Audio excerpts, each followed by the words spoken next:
Dakika 90 zimekamilika hapa katika uwanja wa Mau na tumefanikiwa kufuzu kwenda katika hatua ya robo fainali katika mashindano haya ya ZFF FA Cup, na hatujafuzu tu, tumemfurusha, tumemgaragaza mpinzani wetu. Ili asema haya maneno mapema kabisa, lakini hakutaka kunielewa. Tuna timu ambayo Malale 50 ametutengenezea timu ambayo kila mtu atahofia kukutana na sisi, na jambo hili linaweza kudhihirika kidogo kidogo.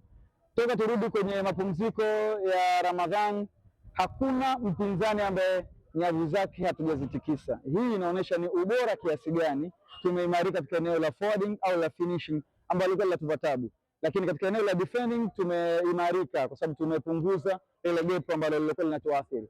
Na huyu mpinzani wetu wa leo tunamwambia kwamba hatujamalizana naye, bado tuna mchezo naye kwenye ligi kuu ya Zanzibar. Tutamgaragaza vilivyo, kwa sababu sasa hivi yeye ni kama mzoga unaoelea, yaani si hayati, hayupo huku kwenye wafu, hayupo kwenye watu ambao wanaishi, yupo hapa katikati. Kwa lazima tu hivyo, lakini kikubwa zaidi ni kwa mashabiki wetu ambao wamejitokeza kwa wingi.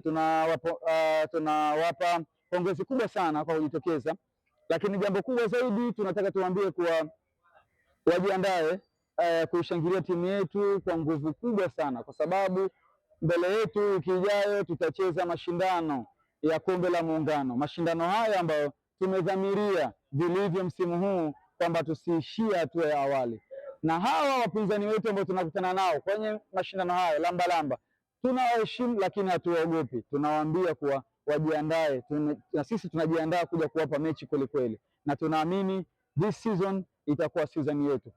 Azam au lamba hawana timu ya kutushughulisha, hawana timu ya kututisha, isipokuwa maybe kwa uwekezaji tuliofanya tunauheshimu, lakini kwenye pitch tutakwenda kupambana, tutatoa jasho kuhakikisha kwamba tunafanya vizuri. Kwa hiyo nasi mashabiki wetu endelee kutuunga mkono. This season tumejipanga kukusanya mataji matatu ndani ya nchi hii ya Zanzibar.